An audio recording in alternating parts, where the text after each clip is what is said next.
Mari kita akan baca firman Tuhan dari Yohanes pasal yang ke-16 ayat 13. Yohanes pasal 16 ayat 13. Buka Alkitab saudara, kita baca sama-sama sebuah nats yang sangat indah di dalam Injil Yohanes pasal 16 ayat 13.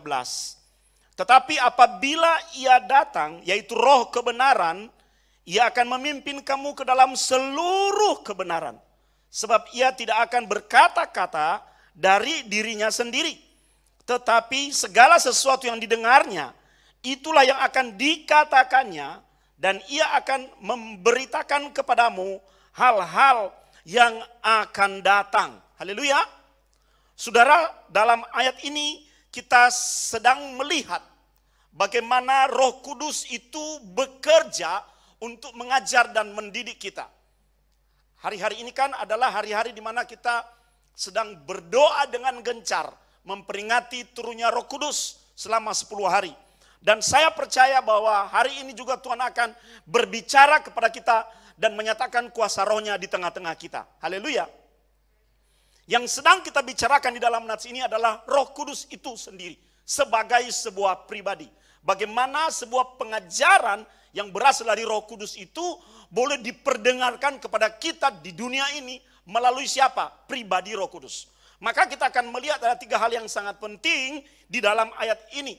Bagian yang pertama, coba perlihatkan, coba kita lihat kembali ayat yang ke-13. Tetapi apabila ia datang, siapa yang datang itu? Yaitu roh kebenaran. The Spirit of Truth. Roh kebenaran. Kalau dikatakan roh kebenaran, maka dia adalah kebenaran. Kalau dikatakan roh jahat, maka dia adalah roh jahat. Kalau dikatakan apalagi roh kepahitan, maka dia adalah kepahitan. Jadi diberi nama sesuai dengan identitasnya, sesuai dengan pribadinya. Nah, kalau dikatakan roh kebenaran, saudara, maka kita bicara mengenai pribadi kebenaran. Dan hanya ada satu pribadi kebenaran itu, yaitu Tuhan sendiri. Dan melalui Roh Kudus dia menyatakan kebenaran itu kepada kita. Kan hidup di dunia ini adalah perjalanan mencari kebenaran. Kalau kita tidak hidup di dalam kebenaran, maka kita dikatakan melenceng. Kebenaran itu sesuatu yang kita cari, kebenaran sesuatu yang mengontrol dan mengarahkan kehidupan kita. Menjadi indikator di dalam kehidupan setiap orang Kristen dan orang percaya. Mengapa disebut seseorang sebagai orang benar? Karena kebenaran ada di dalam dirinya. Apa yang membuat kebenaran itu ada di dalam dirinya? Karena dia bergaul erat dengan pribadi Roh Kudus yang adalah roh kebenaran itu sendiri. Nah, bagaimana caranya? Supaya kita bisa menjadi orang yang benar. Karena dihuni, karena dikendalikan, karena dipengaruhi oleh roh kebenaran. Lihat apa yang dimaksudkan oleh Yohanes di sini. Tetapi apabila ia datang. Kata kunci yang pertama, bahwa Roh Kudus itu pertama-tama tidak akan pernah membawa kebenaran dalam hidup setiap kita kalau dia tidak datang terlebih dahulu. Dia bisa aja ada di sana. Dia bisa aja ada di sana. Dan kita tidak pernah mengalami perjumpaan dengan roh kebenaran itu sampai dia datang di dalam kehidupan kita. Saya membayangkan seseorang yang datang dari jauh. Dan ketika dia datang, maka saudara,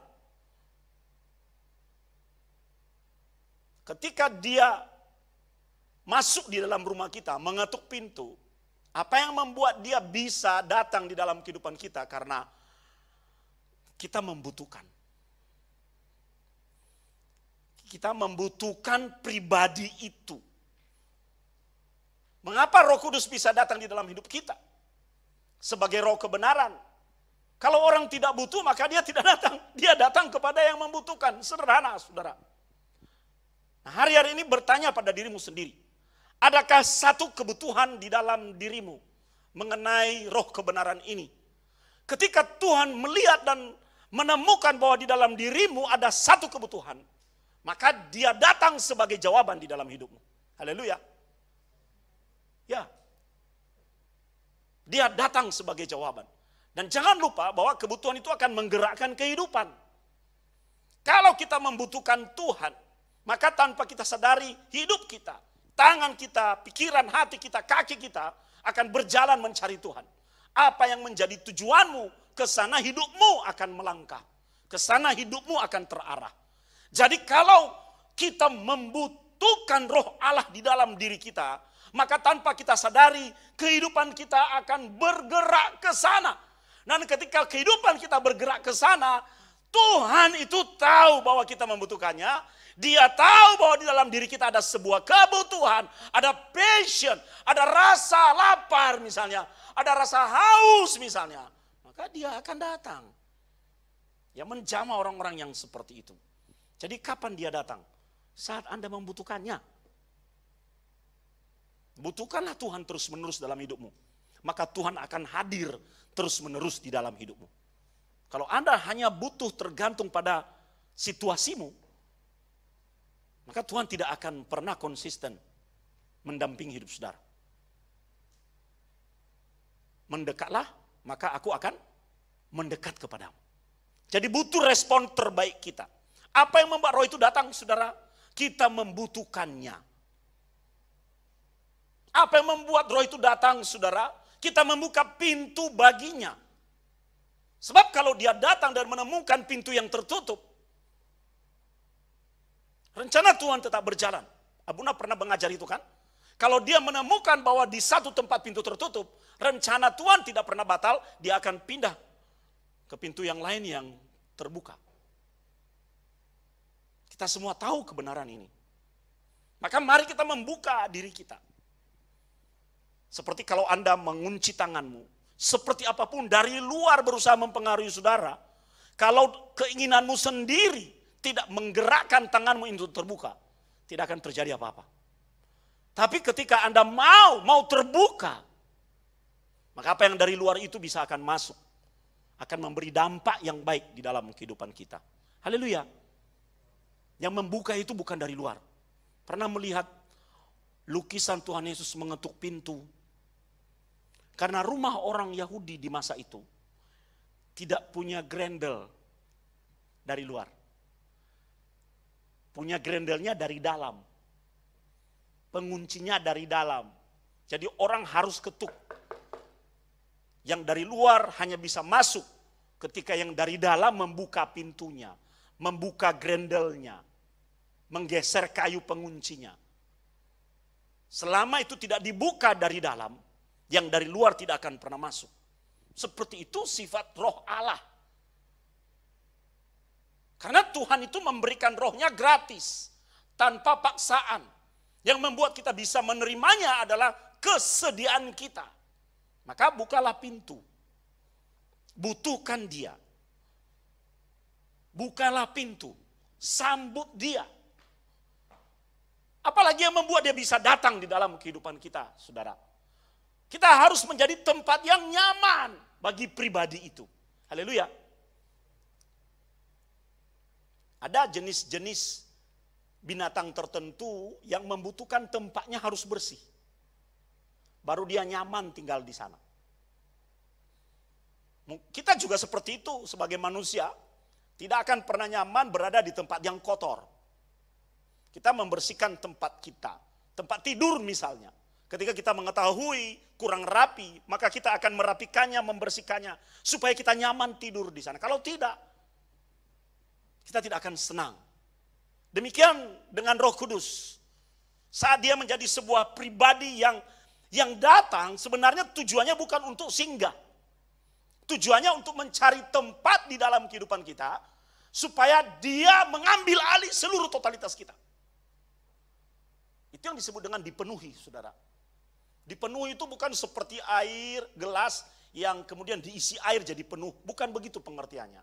Dipenuhi oleh roh Allah, sebab kita tidak kosong. Dipenuhi oleh roh Allah adalah seluruh totalitas kehidupan kita dikendalikan oleh roh itu. Nah, kalau roh itu mengendalikan hidup kita, maka seperti kata Paulus, hidupku bukannya aku lagi. Melainkan siapa? Melainkan dia, Kristus yang ada di dalamku. Sebab apa? Sebab yang mengendalikan hidup kita kalau bukan roh Allah adalah diri kita sendiri. Dan kita semua tahu, hidup kita yang dikendalikan oleh diri kita selalu berbicara dan mengarah pada kedagingan. Haleluya. Bagian yang pertama. Tetapi apabila ia datang, marilah kita menyambutnya. Haleluya. Marilah kita menginginkannya agar dia melihat ada satu tujuan di dalam kehidupan kita. Kalau Tuhan melihat kita menjadi tujuannya, maka Tuhan itu tidak sabar untuk segera menghampiri kita. Makanya kalau Anda melihat dalam pengurapan-pengurapan saudara, orang-orang yang sudah siap di dalam pengurapan, sebenarnya siap menjadi tujuan Tuhan. Dan Tuhan tahu di dalam diri orang itu ada kelaparan dan kehausan yang sangat luar biasa. Sehingga ketika Tuhan datang, dia akan memuaskannya. Itu saudara. Bagian yang kedua, Roh Kudus itu datang ya. Itu yang pertama. Bagian yang kedua, ketika dia datang, apa yang dilakukannya saudara? Coba lihat. Tetapi apabila ia datang, yaitu roh kebenaran, ia akan memimpin kamu ke dalam seluruh kebenaran. Wow. Roh Allah ternyata tidak hanya berurusan dengan jamahan saja. Tapi roh Allah, roh kebenaran, ternyata akan menjadi guide. Kata memimpin di sini diterjemahkan dalam pengertian guide. Guide. Abuna bolak-balik ke Israel saudara untuk melakukan ziarah rohani. Nah butuh guide untuk memimpin seluruh rombongan, membawa ke tempat-tempat yang dituju. Itu guna guide. Guide tahu tujuannya. Nah kadang-kadang kan kita tidak tahu tujuannya, kita hanya tahu aku mau pergi ke sini. Di mana caranya nggak tahu. Nah itu tujuan bahwa setiap rombongan harus dipimpin oleh guide. Supaya kita pergi ke tujuan itu dengan tepat dan pas. Tidak melenceng kemana-mana. Seorang guide itu menuntun menuju tujuan. Yang kedua, seorang guide mengarahkan langkah. Jangan di situ. Bahaya, lurus saja, lurus. Kalau kita pergi ke daerah utara di Timur Tengah itu, di Tanah Suci, ada yang disebut dataran tinggi Golan. Itu perbatasan dengan negara-negara, dengan banyak negara. Nah di situ ada pagar berduri, karena perbatasan itu daerah militer. Kita hanya boleh lewat di tempat yang diizinkan. Nah kadang-kadang orang Indonesia keasikan foto, mundur-mundur, dia masuk dalam daerah terlarang. Guide teriak, "Hei, jangan di situ, ayo, balik." Nggak boleh ke situ, bahaya, ada ranjau. Itu gunanya guide. Pernah suatu kali, saudara, saya memiliki rute dan Abuna hanya pernah pergi ke sana sekali saja. Nah, guide merasa saya ada urusan, Abuna sudah pernah pergi ke sana, tolong bawa rombongan ya, nanti kita ketemu di sini. Dengan percaya diri saya berkata, ya. Sopir juga bilang, karena Abuna pernah ke sana. Oke. Nah, sopir mendrop saya, ternyata saya salah tempat.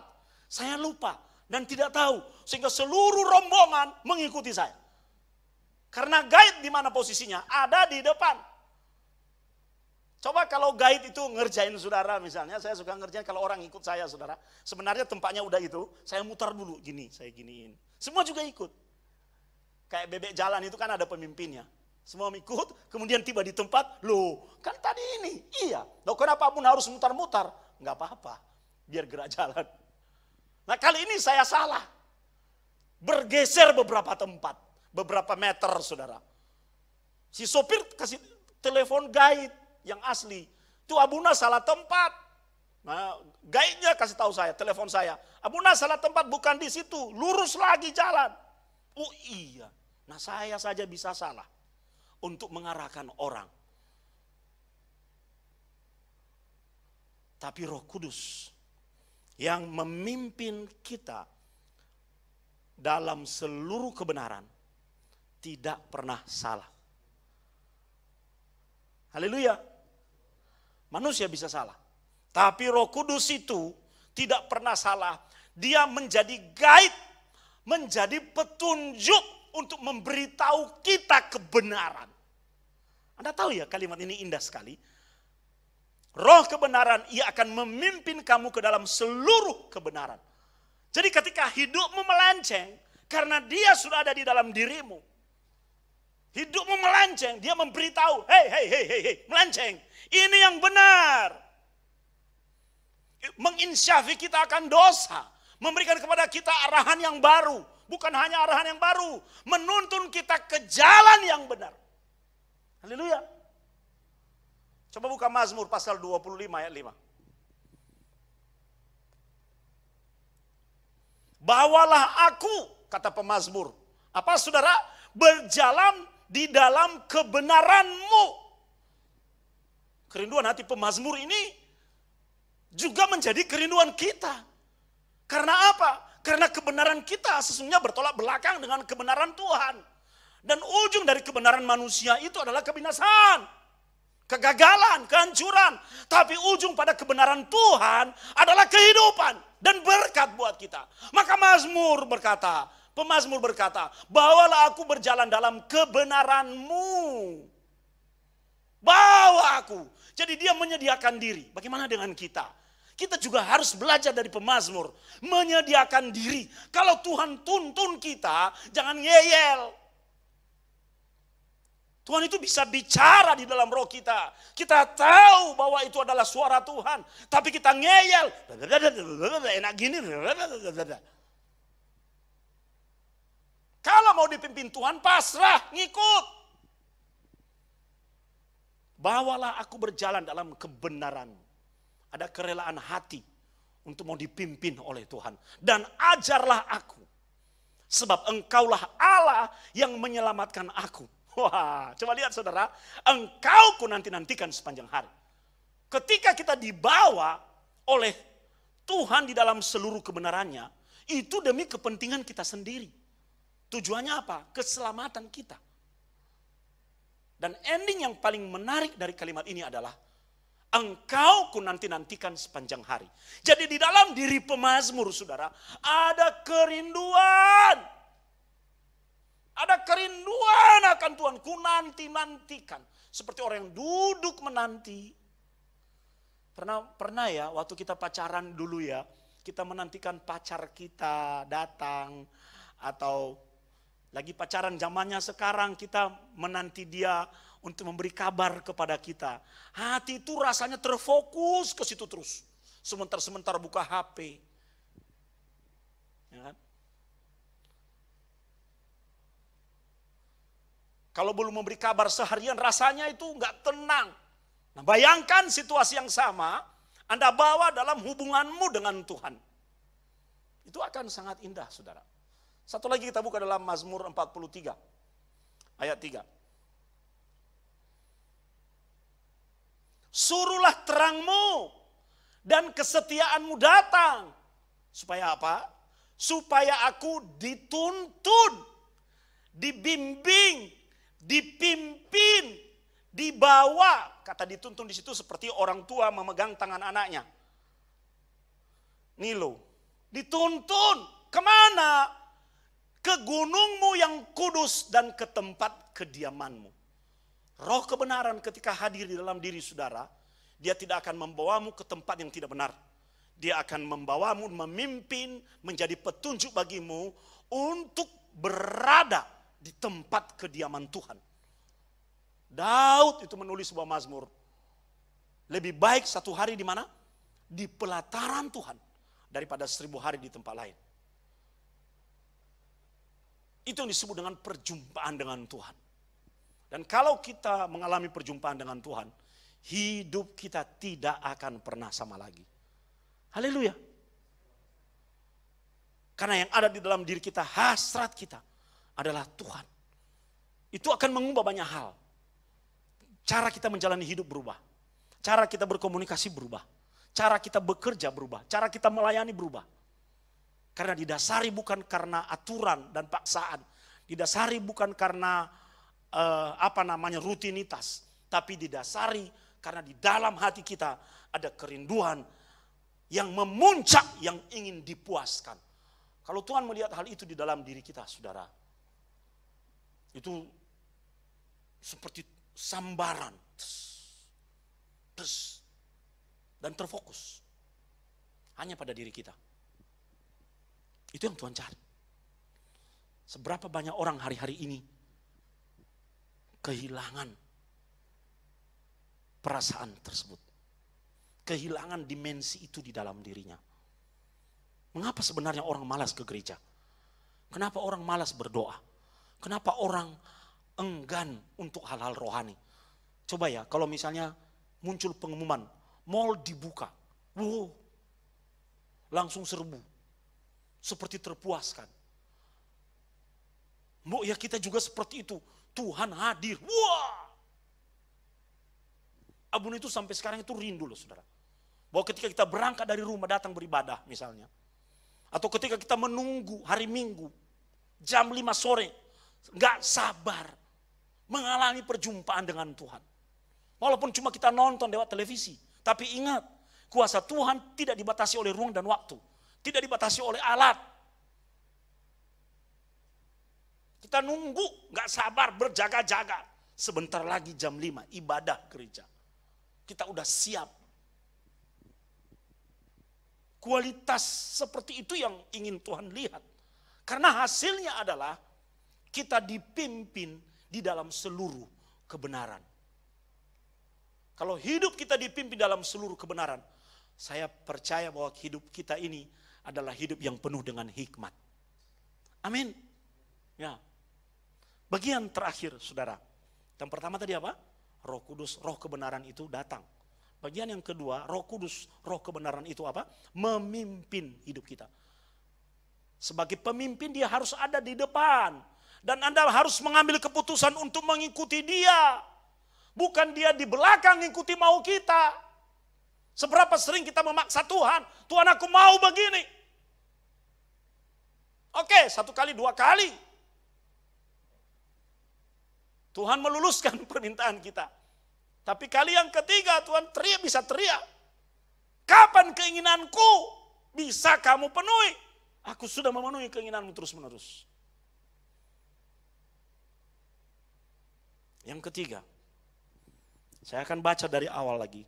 Tetapi apabila ia datang, yaitu roh kebenaran, ia akan memimpin kamu ke dalam seluruh kebenaran. Sebab ia tidak akan berkata-kata dari dirinya sendiri. Tetapi segala sesuatu yang didengarnya, itulah yang akan dikatakannya. Dan ia akan memberitakan kepadamu hal-hal yang akan datang. Kata kunci di bagian yang ketiga ini adalah roh ini bukan hanya datang, bukan hanya memimpin, tapi memberitakan, mendeklarasikan, mengumumkan, dan menceritakan kepada kita. Jadi seperti kalau Anda lagi duduk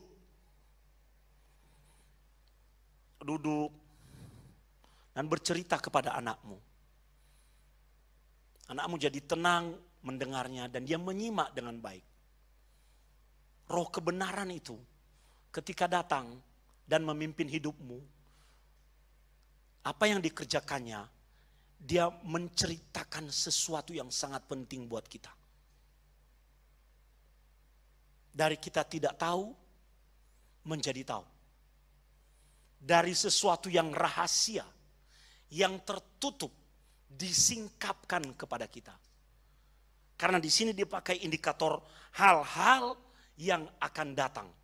Makanya saya percaya bahwa ada orang-orang tertentu yang ketika dikuasai oleh roh Allah, diberi kemampuan sedemikian rupa oleh roh itu untuk mengatakan hal-hal yang akan datang. Karena apa? Karena sudah disingkapkan kepadanya. Tidak semua, tapi dia mampu melakukan itu. Karena ada hal-hal yang dia dengar dari roh Allah. Yang sudah disingkapkan kepadanya dan dia sampaikan kepada orang lain. Dan ini bicara tentang hal-hal yang pasti. Yang akan datang itu bicara tentang sesuatu yang pasti akan terjadi. Di situ digunakan kata Yunani yang sangat bagus, saudara. Erkomahe. Erkomahe itu misalnya kalau saya katakan revival sini, maka tidak ada alasan lain. Revival pasti akan datang. Ini tidak hanya bicara mengenai kepastian kedatangan Tuhan, tapi ini bicara mengenai hal-hal yang kita tidak tahu di depan kita. Kan hanya Tuhan yang tahu itu. Amin. Dan ketika roh ini memimpin kita, dia akan menyingkapkan kepada kita sedikit demi sedikit. Sehingga hidup kita jadi terarah. Sehingga hidup kita jadi kuat. Seorang pelaut, saudara, baru melaut, langsung tiba pada perairan yang bergelombang. Muntah-muntah.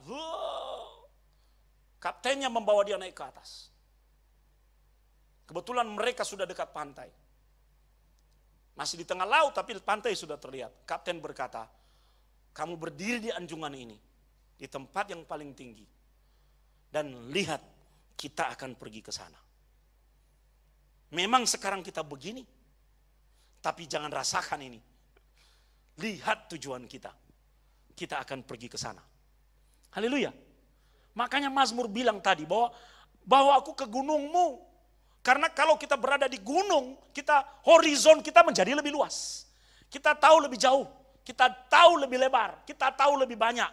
Kalau saat ini kita bermasalah, tapi karena kita berada di posisi yang lebih tinggi, kita bisa melihat ada apa di balik masalah itu. Kita jadi tenang bahwa sebentar lagi ini akan selesai. Dari mana hal itu bisa muncul? Ketika Roh Allah memberitakan kepadamu hal-hal yang akan datang. Hatimu jadi tenang. Pemain musik maju ke depan. Hatimu tidak perlu khawatir dan ketakutan lagi. Karena diberitakan oleh Roh Allah sendiri. Itulah yang akan dikatakannya. Dan ia akan memberitakan kepadamu hal-hal yang akan datang. Yang pasti. Kalau Anda membuat janji kepada seseorang, kamu bisa datang besok enggak acara ini? Wah, saya enggak janji ya, saya usahakan deh. Orang kalau sudah ngomong saya usahakan deh itu saya enggak dengar itu. Kalau saya sebagai hamba Tuhan itu sering mendengar, saya usahakan ya Buna. Ada lagi orang sering ngomong pada saya cari waktu ya, nanti akan pergi berjumpa dengan Abuna di gereja. Saya cari waktu. Wah itu udah omong kosong itu. Omong kosong itu. Tapi ketika Tuhan bicara kepada kita mengenai hal-hal yang akan datang, itu adalah sebuah kepastian.